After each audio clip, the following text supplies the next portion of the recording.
All right. Hello, hello, hello. Welcome back for another episode of Cosmic Matters, where we discuss space and face. So we discuss face? No, we discuss space and philosophy here. My name is Matthew Washington. I'm the Matt in Cosmic Matters. And, we do this on Sundays. The objective is to entertain your brain for a little bit and give you a little different perspective on the world. Start thinking about things that give you take you out of the normal everyday, and especially today for today's topic, take you out of the normal way of thinking, and just to entertain your brain for a little bit, not necessarily to change your mind or push any particular ideology over another. We do here talk a lot about space. We do a lot of black hole talk here, and also we're going to be talking more philosophy, Alan Watts, and our connection to the universe. And I say space and philosophy. I put those things two things together for Cosmic Matters too, because I feel like they are very closely related when we go into the philosophical part. And it's very hard to think about philosophy of who we are and separate us. By the way, excuse my voice today. I'm going to drink a little bit of tea as we talk. And when we talk about the cosmos and we talk about what there is, the idea of us being a separate entity from the universe, which is our typical way of thinking, that there's the universe, then there's us, and we are like in the universe but not a part of it somehow. So we try to demystify that a little bit and just talk about different philosophies on that. So today's topic: does anything matter? And this, when you say something like that, people tend to get a little worried about you, right? It's like, ooh, wait a second, are you okay? Is everything all right in your life? Are you sad? And so it's not unfortunate. It's just a different idea, and the concept of, there are certain things that go against the common thought processes, the zeitgeist of the world. And if you're thinking about these things, then it puts you in a bucket, right? Like, oh, does anything matter? You might be in mental trouble, right? But we should be able to discuss everything. We should be able to discuss things and not have a scarlet A on them, on things that are sad or bad or evil or considered immoral. So discussion is how we come up with the rules that we want to exist in, the societies that we want. And if we're not able to discuss, if we're not able to talk, if we're not able to communicate with each other, then we can't have a functioning society. And this kind of goes with the idea of playing a game. We're playing the game of human. We're playing the human game, and we'd like to have certain rules in place that we all understand, so therefore we can play a good game. Now, it is a game, though, because every rule that we have will, as the topic is, does anything matter? All the rules that we have: don't kill, don't genocide, you shouldn't steal, you shouldn't lie, you shouldn't do all this. These are shoulds and shouldn'ts, and I'm not going to go into the morality of these things, but these are should and shouldn'ts of the human game. They're not the should've-shouldn'ts of the squirrel game, right? Or of nature, or of a lot of other things, right? So, we say you shouldn't lie, or like you shouldn't steal, but I watch squirrels steal all the time from each other, right? If they can, so it's not an overall mantra of the universe, but it is a rule of the game that we're playing. Just like if you're playing basketball, I can't even use basketball. I was going to use basketball as an example and say you're supposed to take one dribble and then you only get 2 steps, but we don't know the rules of basketball anymore. You could take, apparently there's a gather step and an extra step and a Euro step, and but let's say the rules of Well, yeah, let's say the rules of basketball, but instead we'll just say, from the free throw line, you're supposed to stand behind this line to shoot the ball. Now, in life, if you're just walking around, that rule doesn't mean anything. That line doesn't mean anything. The ball doesn't mean anything. The hoop doesn't mean anything. There are no rules. But if you're playing the game of basketball, then you got to follow those rules. And so it's the same with humanity. If we want to play the game of having a civil society, then we need to be able to discuss things. And unfortunately, our powers of discussion without being emotional, without being defensive, and I get like this as well. When somebody says something against um, what I believe, I start to get defensive, and so you have to kind of check that. You have to be self reflective, because you can't come to an agreement. You can't learn about yourself. You can't tell if your beliefs are true or not. You can't come up with better rules. You can't come up with the best way to play the game and the best rules to make the game fun for everyone if you can't have open discussion. If we can't, that's the great thing about words. I talk a lot about language and words and how they divide us in certain ways and how they work in certain ways. But the purpose of language is to be a tool to help us understand each other, because all of us are having different experiences of life. We're all coming from different backgrounds. We all have different experiences, different ways we grow up, different things we've been told, different information that we assimilate. And all those experiences make up who we are as people. And so there's no way that we could agree on everything. It's just not going to be possible, because we're all coming from a different vantage point. So what we then have to do is be able to be empathetic. We don't have to be sympathetic, but we have to be empathetic of other people, where they're coming from, what they're thinking, what they're saying, why they're saying it. My favorite phrase is, I care about what you believe, but I'm more interested about why you believe it, and why you believe these things that you do, that you have internalized to make make your beliefs the way they are. And so today we're going to listen to a little Alan Watts, and it's a video called Does Anything Matter? What's the video called? What's the name of the video? Hold on a second. I'll tell you in a second. Maybe I won't because it's in full screen. Yeah, here it is. Act as if nothing matters. Alan Watts, Letting Go.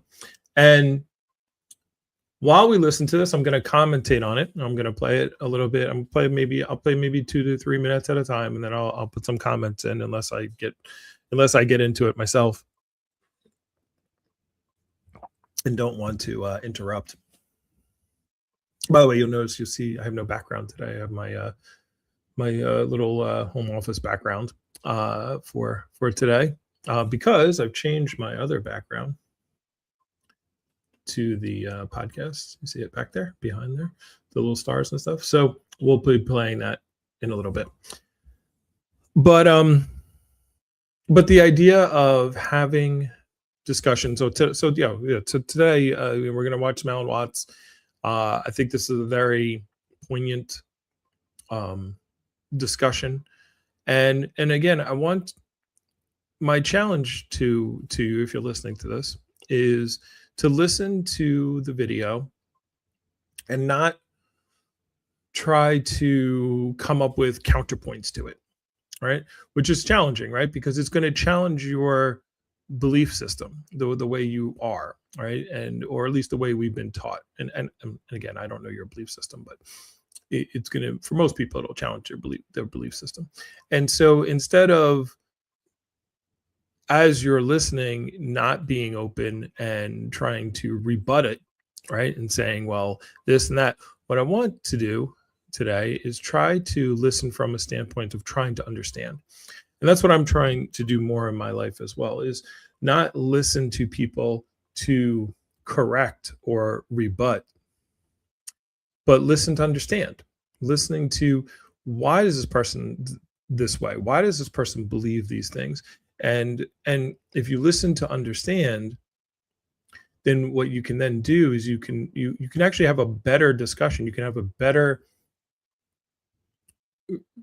let's say they are thinking something that you are totally against. They're racist, or they're, whatever. They have uh some kind of feeling, sexism or whatever. They have some kind of feeling that you completely disagree with, right? If you listen and you ask them questions and you listen to try to understand um, what they're saying, as opposed to how to beat them or how to counterpoint the things that they're saying, then what you can then do is, I just had this, actually, it's funny because I just had this conversation yesterday with, I was driving he's a fourth year PhD student in paleontology, right?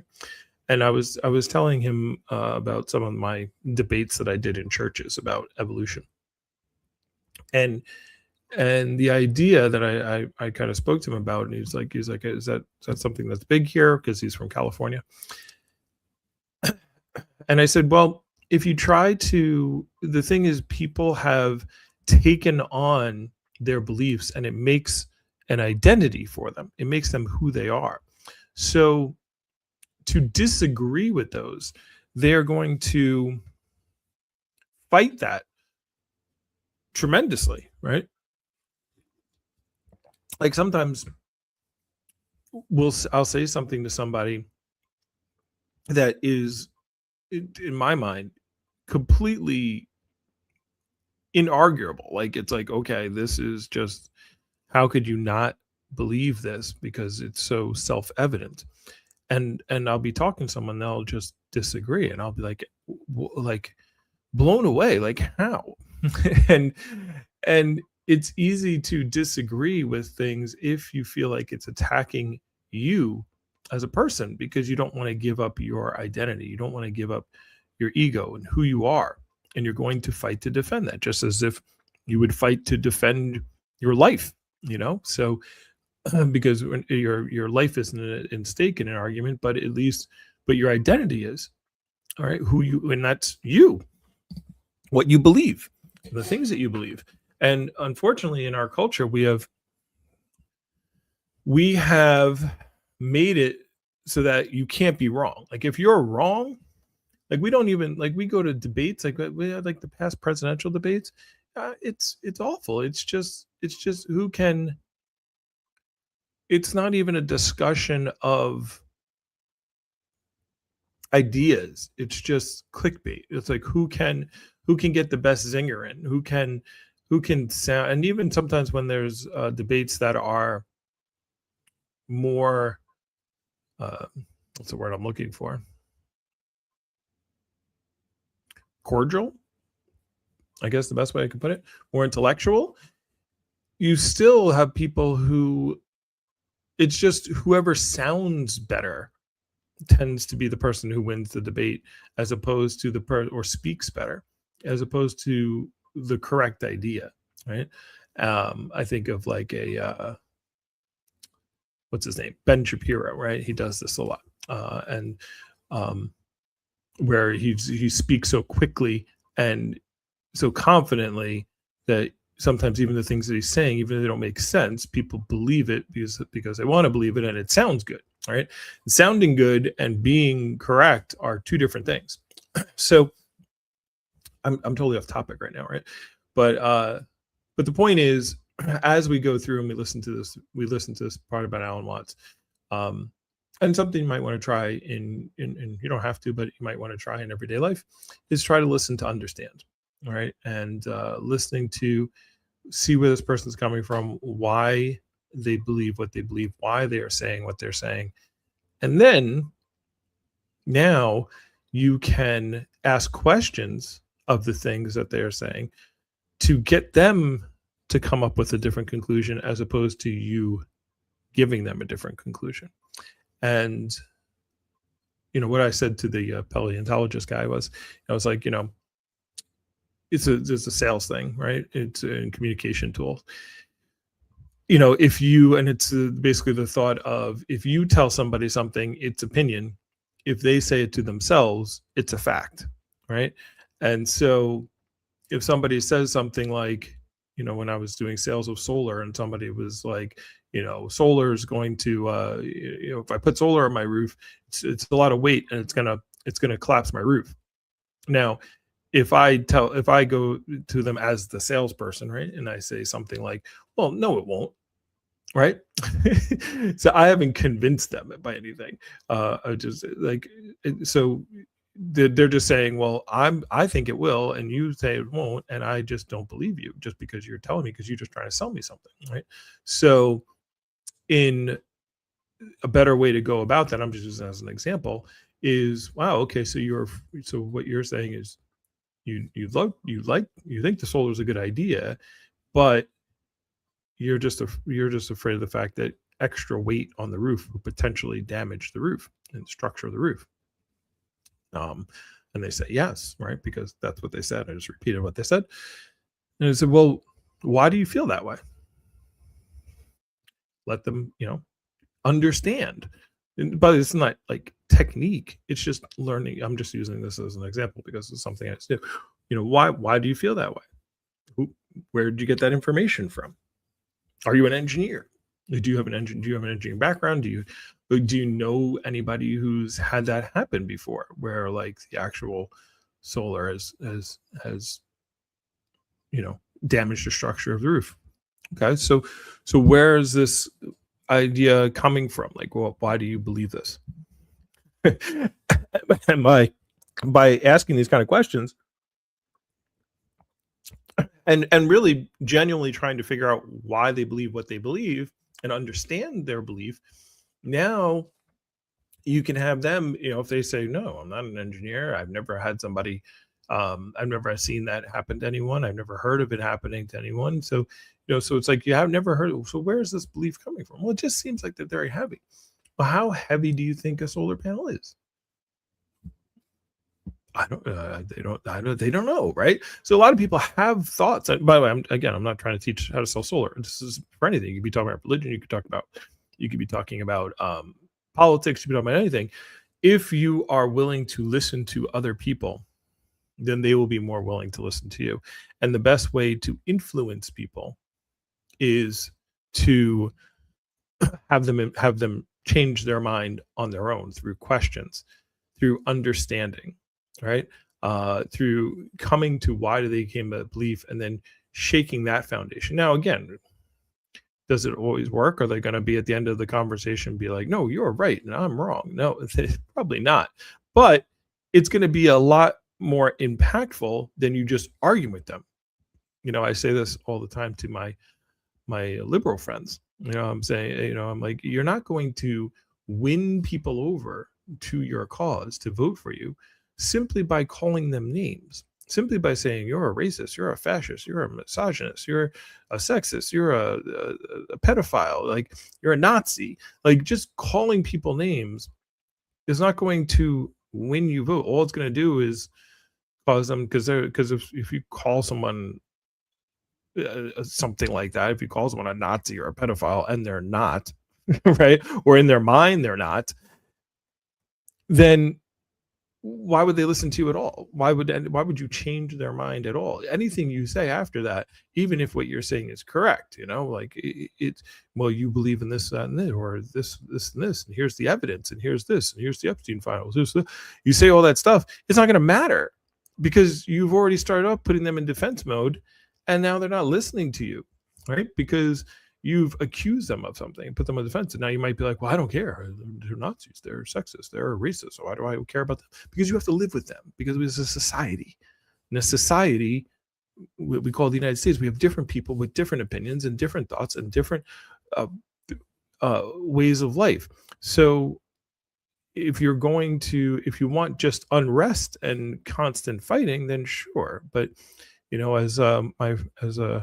I used to tell my friend Heather all the time, do you want to be right or do you want to be happy? right? And so you could sit there and feel like you're right. Well, I don't want to listen. And the response to that most of the time is, well, I don't care if they can't figure out that they're racist, then I don't need to deal with them. I don't care about them. I don't need them in my life. But you do live in a country where the laws and then like you can't sit around then and complain. If that's your attitude, you can't then complain when those people are now making laws that affect you. Right? Because you didn't want to take the proper, you said you don't care about them. Well, then they're going to do what they're going to do. Right? So this is not supposed to be a political political discussion here or a solo discussion. But it is important that we learn how to communicate better with each other, that we learn how to get our point across without have open discussion, have discourse without getting emotional, without fighting against each other, without closing people up, without offending, without attacking, and without feeling attacked about everything. But there's only a certain way to do it, and it's not natural, right? Because we naturally want to think from our standpoint and say, if you don't think the way I think, then there's something wrong with you, all right? And that's not right. So that was a long intro to Alan Watts, and the only reason I did this long intro into the Alan Watts part is because I want you to be open to this video, to this discussion that we're going to have Alan, we're going to be listening to. So I'm going to chime in every once in a while, but we're going to discuss what really matters, or does anything matter? So let me bring up Alan, and we'll hit play, and I'll be around. Let's go. It's a curious thing that human beings seem to take everything so terribly seriously. We rise in the morning as though the universe itself were waiting for our report, as if some celestial office requires us to fill out forms of purpose and progress. We have this overwhelming sense that what we do matters, that each gesture, each decision must ripple through eternity in exactly the right way. Yet, if you step back for a moment, if you zoom out beyond the daily scramble of appointments and ambitions, you begin to see a rather comic picture.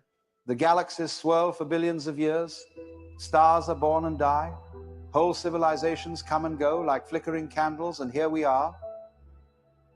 It's as though the universe were engaged in the grandest of dramas, and we're playing our parts with such grim conviction that we've forgotten it's a play. This is what I call the great pretending. The cosmic game in which each of us, for reasons quite mysterious, chooses to act as if things truly matter. We fight, we strive, we suffer, and we love. And underneath it all lies an unspoken assumption that there's something to win, something to lose, some scoreboard in the sky, keeping tally of our importance. But look a little closer.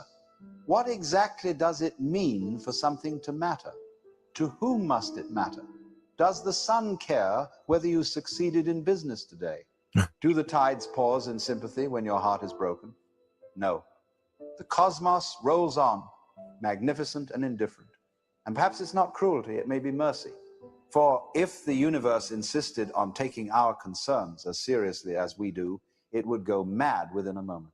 You see, we live within layers of seriousness. Society teaches us from childhood that the responsible person is one who worries properly. You must plan your future, choose your career, find your meaning, defend your opinions. To act otherwise, to live lightly, is branded as careless, even immoral. Careless, even immoral. That's something there, right? So one of the things I like there, they said, is like, do you think the sun cares if you won in business today or not? Right? And this concept of what we do is so important, but who is it important to? Who does it matter to? It matters to us, right? And then we determine uh, if we're going to allow what other people think matter as well, right? So like we say, okay, well, I want my family to be proud of me. I want my kids, I want my wife, my husband to be proud of me, right? Or my parents, if you're younger, to be proud of me. And then you go from there to my friends, my family, my coworkers, and so we let in who we want to matter to us, right? Because you can go through life not caring about what there's people who don't care about what their kids think. There's people who don't care what their husband or wife thinks. There's people who don't care what anybody thinks. Now, so there's an idea of how big or small should you make that circle, right? So like, should you sit around and one of the things I have to learn as I build my social following is not to care about every single person who comments on the internet. I don't have to change all their minds. I'm not going to. It's impossible. It's like it's literally like trying to empty the ocean with a thimble. So because there's just so many, and I'm not going to be able to change it. What I want to do, what I need to do, is find the people who resonate with the things that I say and want to be in that area with me mentally, and not try to change everyone's mind, because it's just impossible as far as it goes. So the point being is where do you draw that line as to who matters to you? But in all honesty, it's only you that actually matters, right? And then you decide how big that circle gets, right? But the cosmos doesn't care, right? Keeps rolling on. As you said, the sun doesn't matter. It doesn't care how you did in business today, or if you did the right thing with your kids, or if you exercised, or were healthy or not. The sun keeps shining, right? So all right, so let's bring back Alan and play a little bit more. You must take life seriously, they say. But I ask you, why? Who decreed that seriousness is a virtue? The child does not begin in seriousness. The child plays. The universe itself, if you look at it honestly, is playful. Stars explode in fireworks. Planets spin in effortless dance. Clouds chase each other across the sky. Life does not proceed by rulebook. It improvises. Yet we, peculiar creatures, insist on freezing this spontaneity into rigid lines. This matters, that doesn't. This is right, that is wrong. We take the flowing river of existence and try to bottle it, to label it, to grade its performance. And then, of course, we suffer. Because the moment you divide life into what matters and what does not, you create tension. You invent failure. You invent guilt. You invent the nagging voice that says you could be doing more, being better, achieving higher. And so you spend your days running faster on the wheel, chasing a seriousness that was never real to begin with. Imagine instead that the whole thing, the struggle, the striving, the solemnity is part of the play. Imagine that behind the facade of importance, life is laughing softly at its own performance. What if God, or whatever you wish to call the deep intelligence of being, is not a judge sitting on high, but a musician improvising an endless melody? That's a good one, right?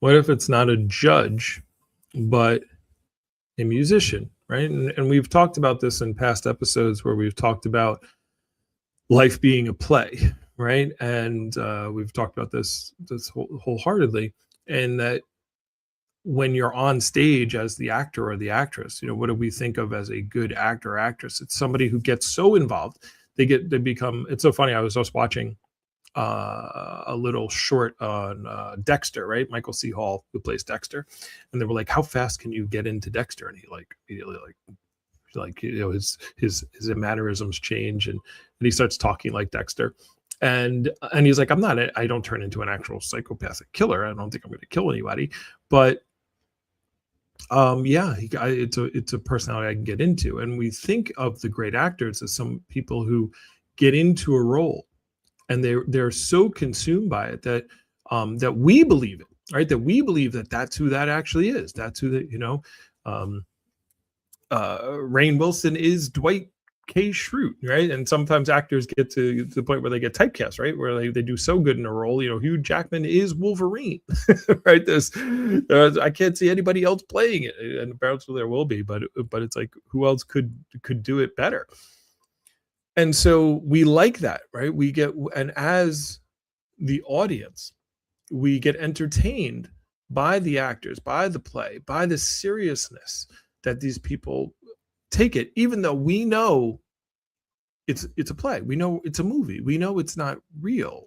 But what is that? If you think of God, or the universe, whatever you want to call it, as he just said, who's going to be around forever, right? And think of, I watched oh no, it was something I was watching about the Hulk, right? Somebody was talking about the this new Hulk, the Incredible Hulk, right? The Incredible Hulk comic, and they were talking about how in this new comic, the Hulk gets all this kind of power because they send him back in time to like a minute right before the dinosaurs get hit by the meteor that hit or the comet or whatever, the meteor asteroid that hit Earth and destroyed the dinosaurs, right? And it hits Hulk, and he doesn't die. He just gets more angry, right? Which increases his power level so much. But that was six, and then he has to like be angry and like reform because he got like destroyed. But that happened 65 million years ago. 65 million years ago. I saw this other video where they talked about how like Earth for like 2 million years was like only in Russia there was like these lava fields that covered, I can't remember exactly, but covered a good portion of Europe and in Asia for 2 million years, and like nothing could live. It was just sulfur. It's just, anyway, whatever. Understand what I'm trying to say. But for 2 million years, we're like in the apparently it's only the year 2026, right? And so that we just started our calendar, supposedly at the birth of Christ, right? BC AD. AD stands for. Do people know what AD stands for? BC stands for before Christ. Do you know what AD stands for? Just curious.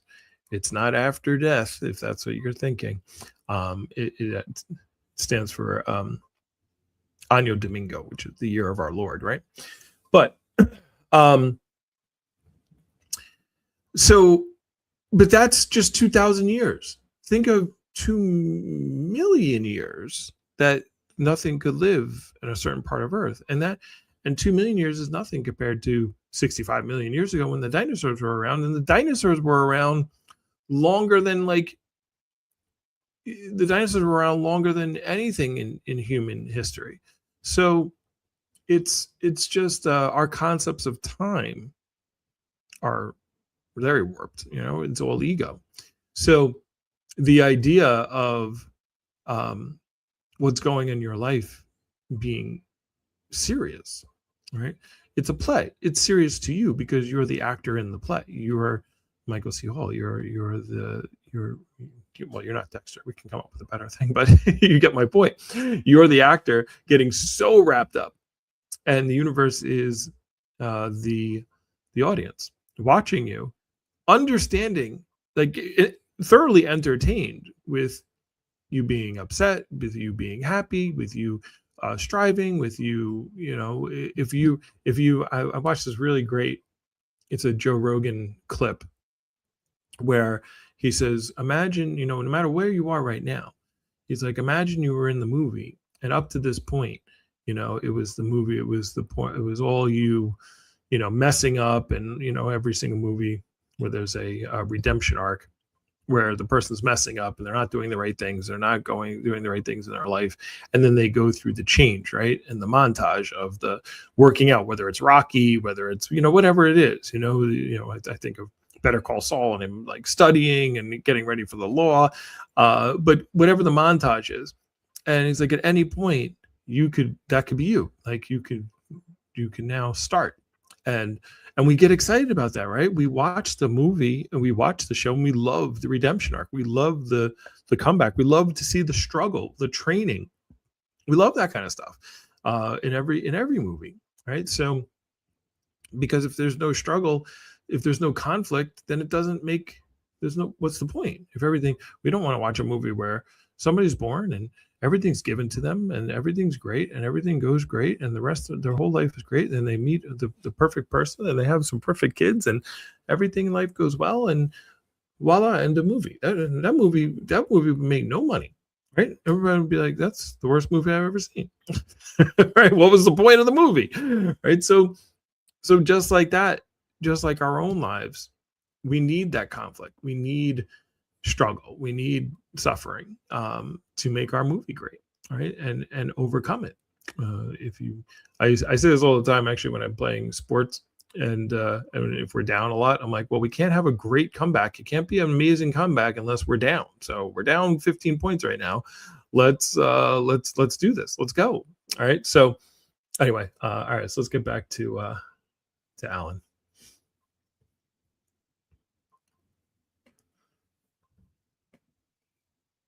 Wouldn't it make sense then that we are meant not to march, but to dance?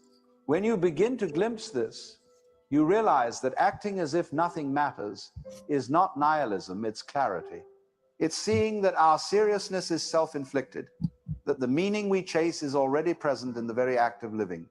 To act as if nothing matters is to play wholeheartedly, knowing there's nothing ultimately at stake. So the question arises, if you truly accepted that nothing mattered in the grand cosmic sense, how would you live? Would you collapse into despair, or would you laugh deeply, freely at the miracle of it all?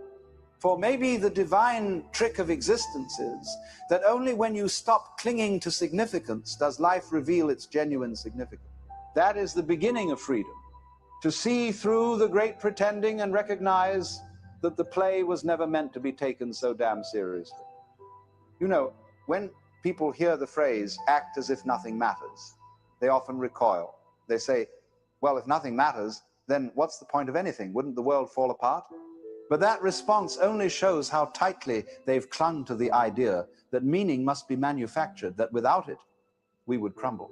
In truth, this clinging to seriousness is the very root of our collective anxiety. It is a kind of tension we have mistaken for morality. We think the responsible person is one who worries, one who is perpetually burdened by the gravity of life. But the trouble with that attitude is that it turns living into a form of performance anxiety. Every moment becomes an exam. You could fail. Modern culture is addicted to purpose. You must have a career purpose, a relationship purpose, a spiritual purpose. Even your leisure must be purposeful. We have forgotten how to simply be, to let a moment unfold without justification. If you Yeah, that's crazy, huh? To think about that. Yeah, we do that, right? And we do that now. It's like, oh, I have to go on vacation to recharge myself so I can be better at my job. I need to relax because that's going to help me get to my goal. It's like, how about you need to relax because you need to relax, right? There's times to go hard and there's times to not go hard, right? And but I used to have this discussion with people a lot when I talked about the concept of universal basic income, right?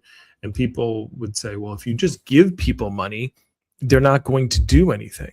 They're going to be lazy. They're just going to sit on their couch. It's going to be like WALL-E, where people just, watch TV and get super fat and have the robots bring them everything. And this is, as we get closer to robotics and AI, this is something that people are worried about. Like, if this actually happened, what would that mean to humanity? And it's like, well, we would still find purpose. Like, you can find purpose in things other than self-gratification, right? You can find purpose in your legacy. You can find purpose in, raising your kids. You can find purpose and making and having good discussions and creating music. Like, like I one of the things I'm promoting to students these days, when you think about AI, it's like, yeah, AI can create a lot of different things, but what it can't create is you. It can't create your experience, your view on things, your way of expressing yourself.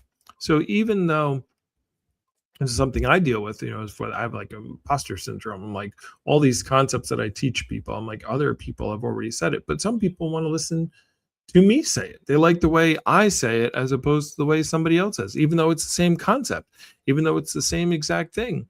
They just resonate better with the way that I phrase it than somebody else. And I have to understand that there's lots of people who don't resonate with the way I say things, the way I do things, and they resonate with someone, and that's okay.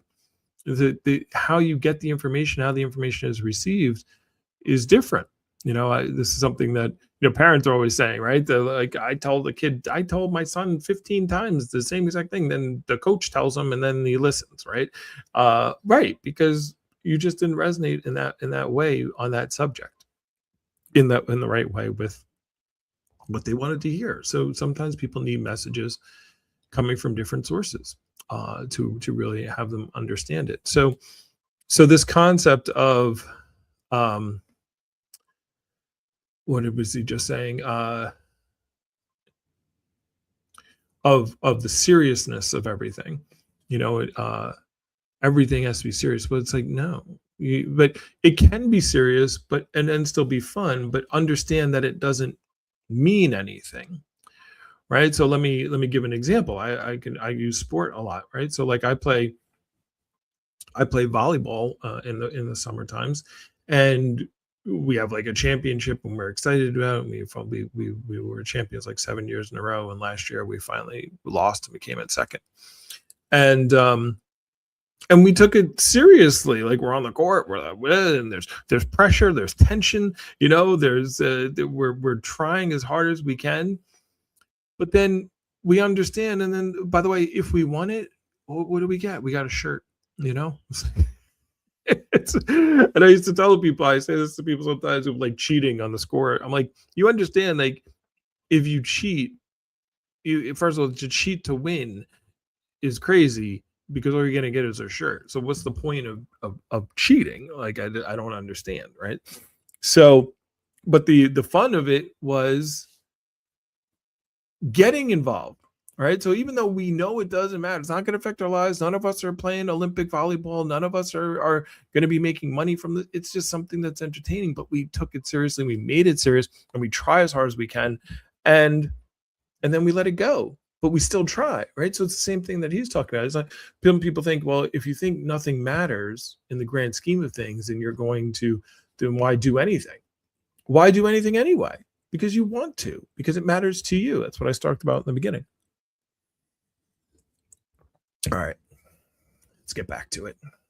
Thank you for the one person who's still watching. I saw we got up to like 4 or 5 people. Let me bring up some more Alan Watts. So bring him back.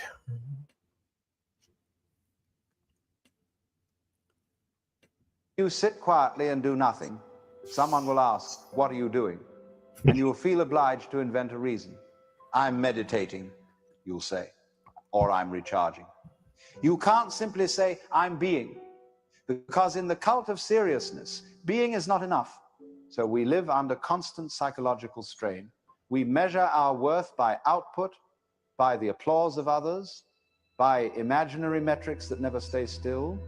And the more we chase significance, the more it eludes us. It's like trying to hold sunlight in your hand. The tighter you grip, the more it slips away. The real burden of seriousness is that it closes your senses. You become deaf to the laughter of existence, blind to the subtle poetry in the ordinary.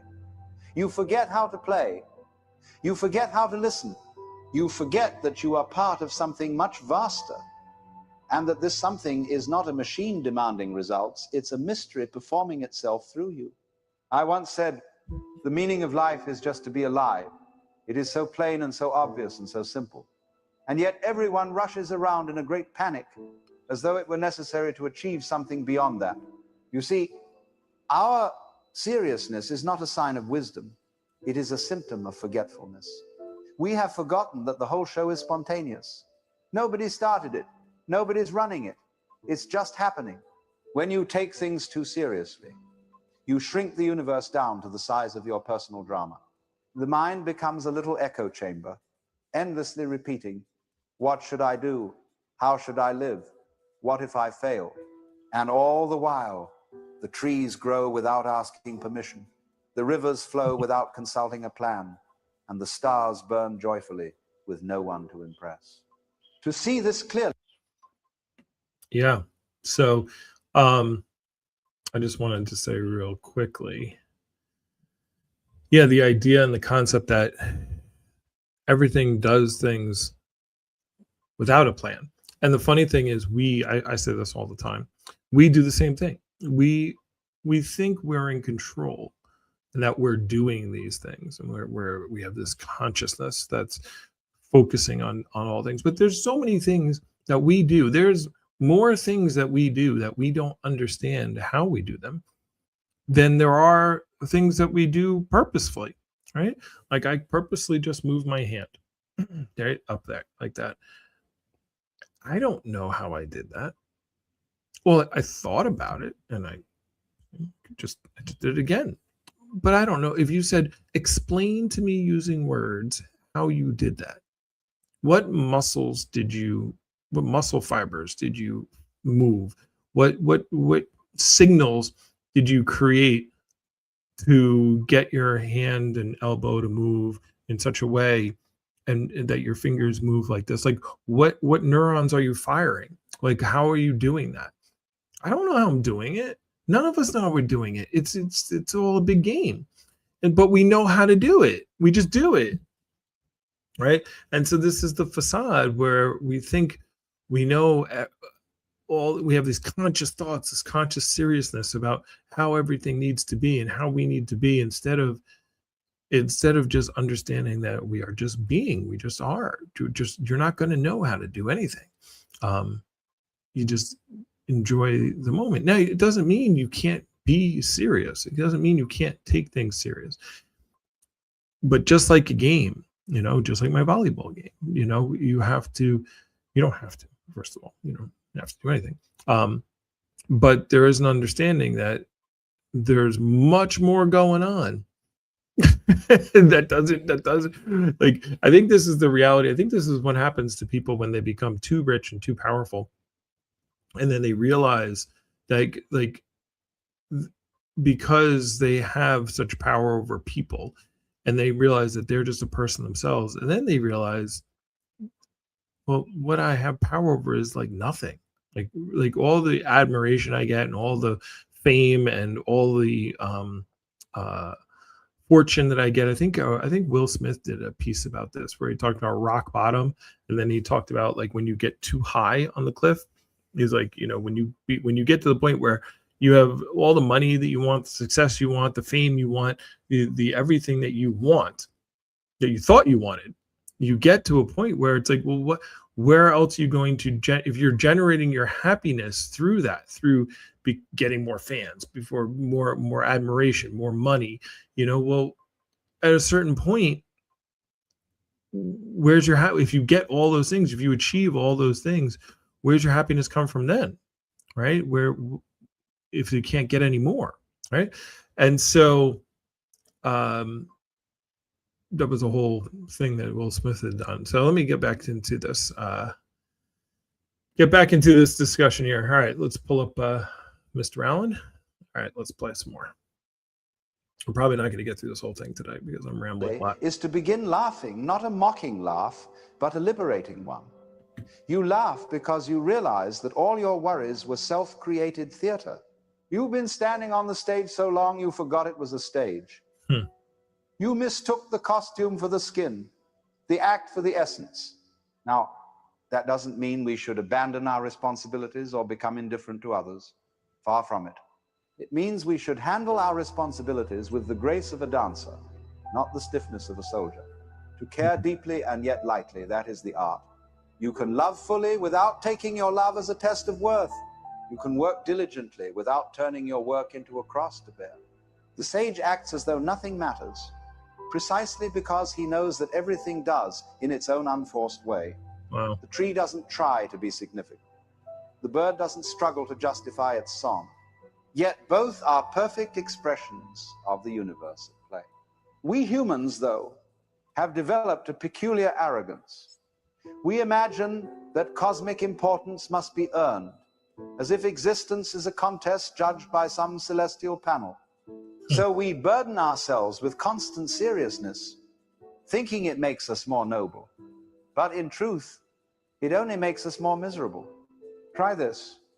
Imagine for one day that there is no script to follow.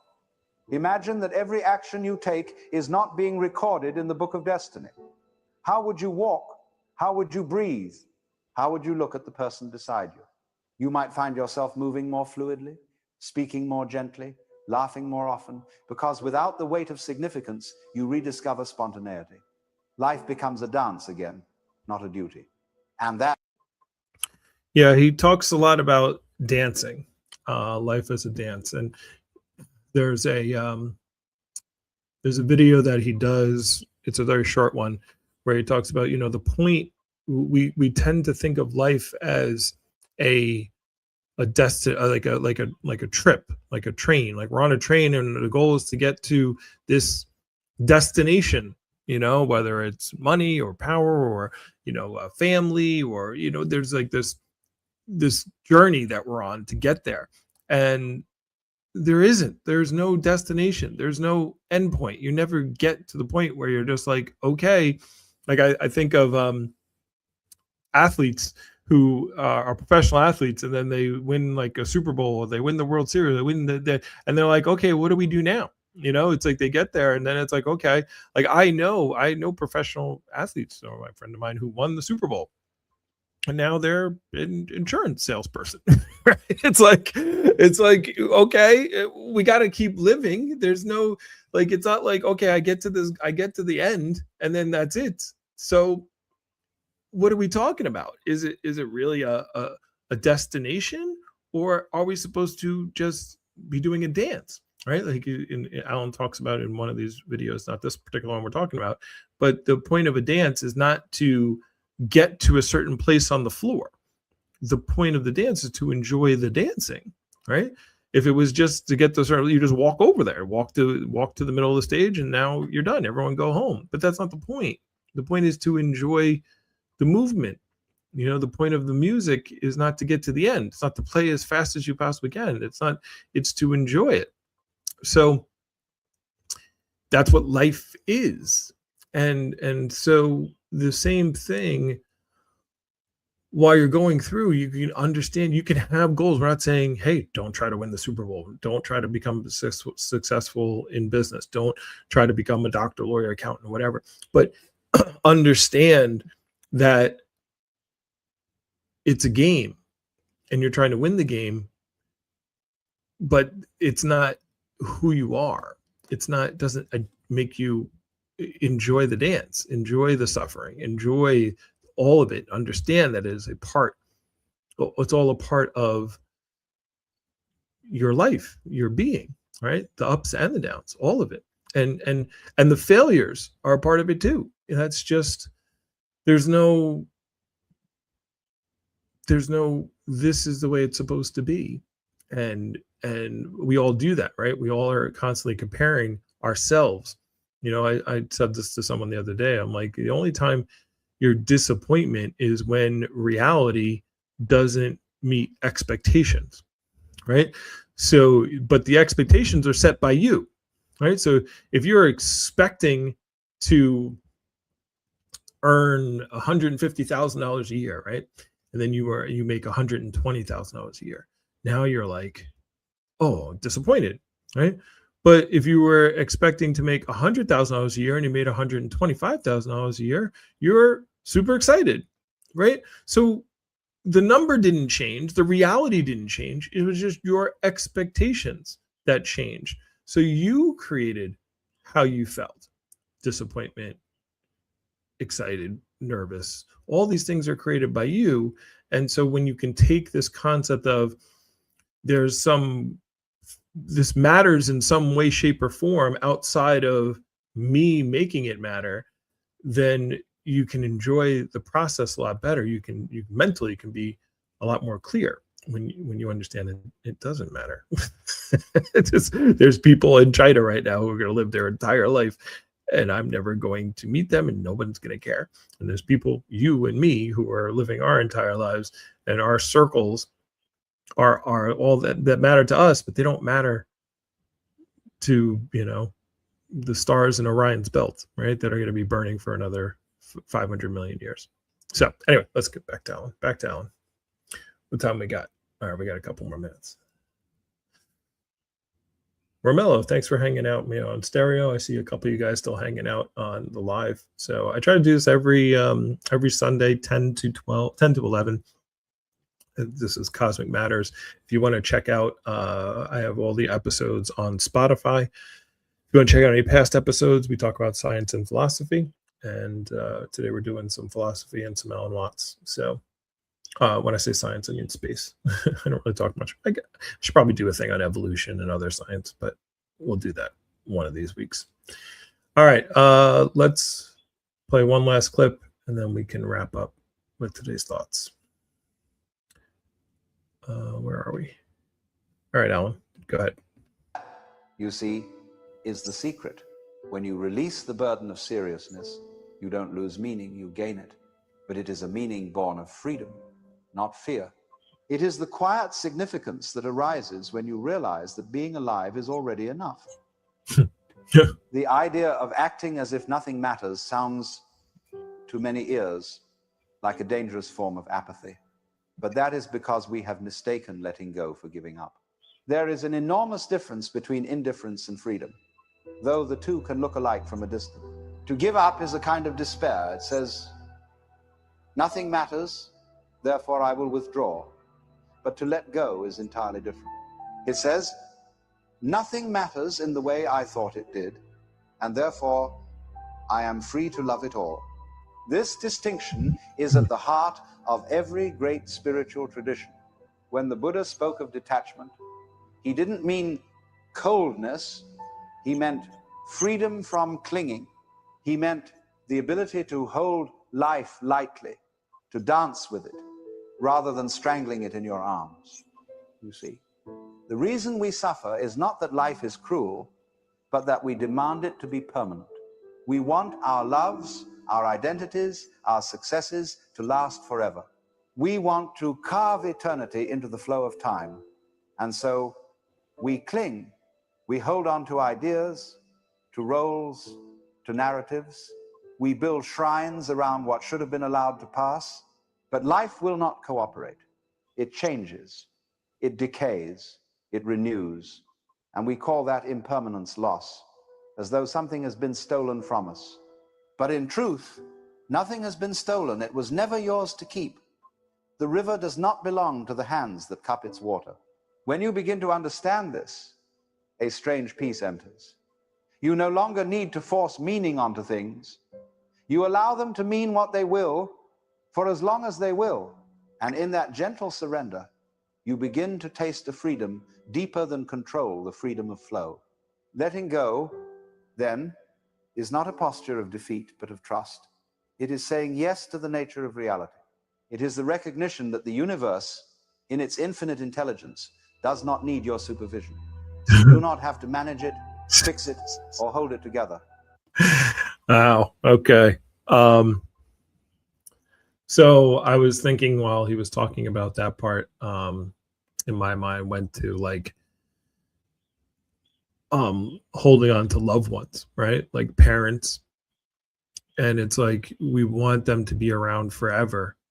We want everyone. We want every relationship, to be around forever. I remember I literally was just thinking that's funny because I was driving this gentleman, and we were talking about such a great discussion, and like maybe like right before I was taking him to the train station, right before I dropped him off, I was a little sad. I was like, I'm never going to talk to this person ever again, and I was like, should I ask for his numbers or this, that? And it was just like, just let it be.